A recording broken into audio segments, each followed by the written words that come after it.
মা কি করতেছ? এনে বয়ে বয়ে কয়টা রসুন চুলাইতেছি বয়। ধরো এটা এবার কি? এটার মধ্যে তোমার নিকে একটা কাপড় আর আব্বার নিকে একটা গেঞ্জি আনছি। আমার নিগা আর তোর আব্বার নিগা আনছত বুঝলাম, তোর হসুর হরিরে কি কাপড় চোপড় দিছ? মা তোমার একটা স্বভাব আমার ভাল লাগে না, যে তারিখে কোনো কিছু তুমি দিবা রাহি অমনি হইস করো। তোর হরে হসিরে কি দিছ, তাকে কি দিয়া ছাড়া থাকি? তাকে তো দিলি দেই, এই দিন ওই তাকে না দিলেন তা কি হইলো? গেদি ভালোবাস আর খারাপ পাস আমি দেখা কথাটা কমই। তোর হসুর হাসুরিরে দিয়ে যদি থাকে আঙ্গ কোনোদিন কোনো বস্তু দিবি, না থাকে নাই। এই যে ঈদ আইছে আর আমার নিগা তোর আব্বার নিগা কাপড় চোপড় নিয়ে আইছত না, এটা তো কর্তব্য না।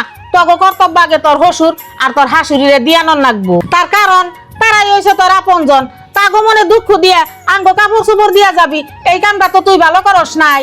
নানি আমার দাদির কাপড় ধোয়া গেছি না, মা আমাকে মারলো। এই এক কথা তোর কয়বার কর না কে? পুরান পুরান মতন থাকবি না, আবার করে দিয়ে দেখিস। এই তুই আরে মারবি কে? কুকুরহান মানুষ, ওর মাথায় আল্লাহ যেহানি জ্ঞান দিছে সেই জ্ঞানটাও তো তোর নাই। আর সেই জ্ঞানী যদি থাকতো আগে হসুরে হরিরে কাপড় চোপড় দিয়া তারপরে বাপ মারবো গলাইতি, তা না কইরে আগে তুই বাপ মায়ের নিগা নিয়ে আইস। আবার সেই কথাও কয় দেই করে মারবা চাস। তুই আরে মাইরা দেখছে দেখি আমার সামনে আরে মারবার পারস নি। এই যেহানি নিয়ে যায় এই কাপড় চোপড় নিয়ে হসুর আর হরিরে দেগা, তারা দোয়া আশীর্বাদ করবো, কতখানি খুশি হবো।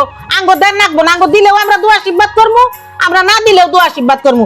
তাড়াতাড়ি নিয়ে যা, নিয়ে আগে তাগো দেগা। মা তুমি কইছো আমি বুঝছি, আর আমার হরি হুসুরের নাকি এমনি ভুল আমি জীবনও করুম না।